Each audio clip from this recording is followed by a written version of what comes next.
Welcome to Moodle 3 Course Creation, the Basics, where I'll walk you through the process of creating your own course in Moodle 3 from start to finish. My name's Lorraine Ferry, and I'm the Director of e-learning at Blue Fire Business Solutions. I've been Moodling for about 10 years now. I've created and offered my own online courses, and I've facilitated over 100 graduate-level online courses. I've helped numerous clients take their face-to-face training and turn it into effective online courses, walking them through the process of course creation and then teaching online. I've also offered Moodle training in the form of both face-to-face workshops and online courses to many clients as well. This is an introductory course for anyone who's interested in learning how to build a course in Moodle 3. It doesn't matter if you're in business, nonprofit, K-12 or higher education, or whether you're thinking of creating your class for training employees, for credit, or as an extension to your existing classroom. I'll walk you through the process of getting your own blank course set up and ready to go. By the end of this course, you'll have all the skills you need to build your class in Moodle 3. This course is broken up into small pieces and is set up in a way that encourages you to practice as you go. I'll be available as you work your way through to answer any questions, so please don't be shy about asking. The first section of this course includes an introduction to navigation within a brand new Moodle course so you can get comfortable moving around and finding things easily.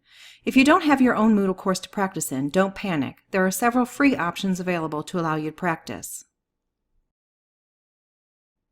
The second section will give you an opportunity to plan out your course and explore and reflect on things you like or dislike within other Moodle courses, so you have an idea about how you might want to have yours look and feel.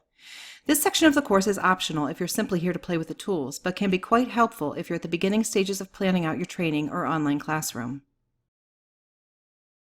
In the third section, you'll learn how to change the way your course looks and feels by learning to edit the settings and add and delete blocks.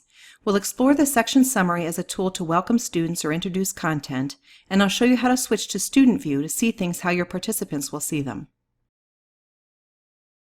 In the fourth section of the course, we'll jump into adding resources or content to your course. I'll introduce you to each of the different types of resources that you can add to Moodle 3, and I'll walk you through how to add each one. The fifth section deals with adding activities. Like the resources section, we'll examine each type of activity that Moodle offers, and I'll show you how you'd go about adding them to your course. Lastly, we'll explore grades within Moodle and go over how to set up the gradebook so you're ready when it comes time for students to enter your course and start working. At the end of this course, you'll be a top-notch Moodler with the confidence and knowledge you need to create your own course in Moodle. Thanks for your interest in Moodle 3.0 Course Creation, the Basics. If you're ready to get started, click the Enroll button and let's get Moodling.